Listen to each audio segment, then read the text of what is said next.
Oh, we got a couple of stories here. Um, it has to do with the yellow fever and passing blame, and New York City. It's supposed to be the epicenter of the yellow fever in the United States because everybody's so close, that densely populated. They're so close, compact together. Here's an article by Breitbart from Breitbart by Pam Key. It's titled "New Orleans Mayor on Yellow Fever. Trump admin should have warned us to stop Mardi Gras." See, so okay, before we get into this article, right? If you're someone in New Orleans and you see someone blaming others for their job, what do you think? Do you still vote these people in? It's stupid people will, right? It's just the way it goes. Stupid people will always make the same mistakes over and over and over. They'll never learn. What is it called? There's a word for it. It slips my mind right now. No. Anyway, it's not important. So basically, the article goes into she was on, I guess, Wolf Blitzer on CNN. Go figure, CNN. CNN probably have their scripts ready. The Orange Man bad, voters bad, white nationalism. So she blames Trump for the city holding Mardi Gras. She was afraid to step up to the plate.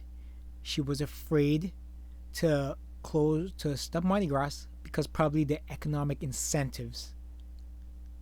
This is what goes through her mind. But instead of accepting blame, it's one of the things about it when you have a feminized culture. It's about passing responsibility.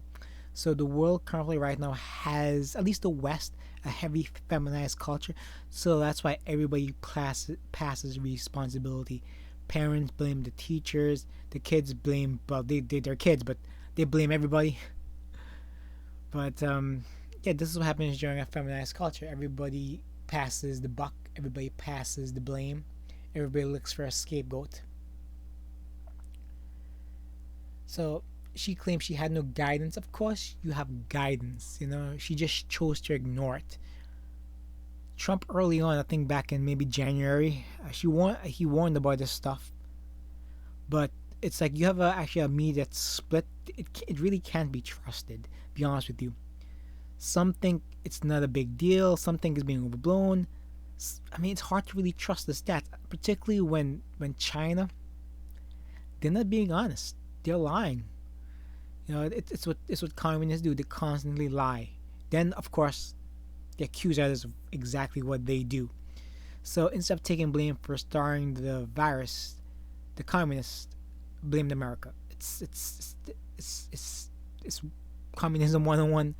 It's Marxism, communism all rolled in one. The Frankfurt School, whatever. It's what it is. So anyway, she blames Trump administration because that's what they do at this point, and she doesn't want any responsibility. She blames leadership, red flags. Of course, there were red flags, but let's go to this article in New York. Kind of ties into New Orleans, but De Blasio expects half the population be infected. Now, I really like the Daily Mail, by the way. This article is by Jennifer Smith. The Daily Mail actually does a good job of journalism. I like how they do bullet points. A lot of times people just don't feel like reading an entire article, which is perfectly fine. It's just the way the modern world is. I actually do enjoy reading an entire article because I like dissecting journalism. I can learn things and I can realize, oh, this doesn't work. Anyway, so this is basically the summary of the article. He expects New York to be closed throughout May. I don't know. That's really hard. People have to pay their bills, and it's a very tough situation right now.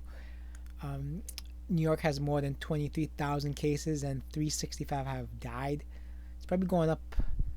177 died in 24 hours Wednesday and Thursday. I mean, you don't know what to think because you can't really trust the media. You don't know the stats because even you hear different doctors clashing on if it's serious or not. So it's one of those things where it's like nobody knows. Nobody really knows. I would say be safe, stay inside as long as possible. If you don't have to go out, don't go out. It's like, do what you can do right now and worry about the other things later. That's how I view things. You know? You have bills to pay. Everybody has bills to pay, right? Wait, wait for the situation to calm down. It's better to be alive than technically have a place and be poor. You know, being alive is the most important thing. You have one life, live it. Try your best to protect that one life. Anyway, so it's the Daily Mail basically summarizes everything, but here's something I bolded. The prediction: as many as 81,000 would get killed by the virus in the US, and it will not be over till June. Hope not. I'm hoping, always hope for the best. And there's 25,000, almost 25,400 in New York City as of Friday morning.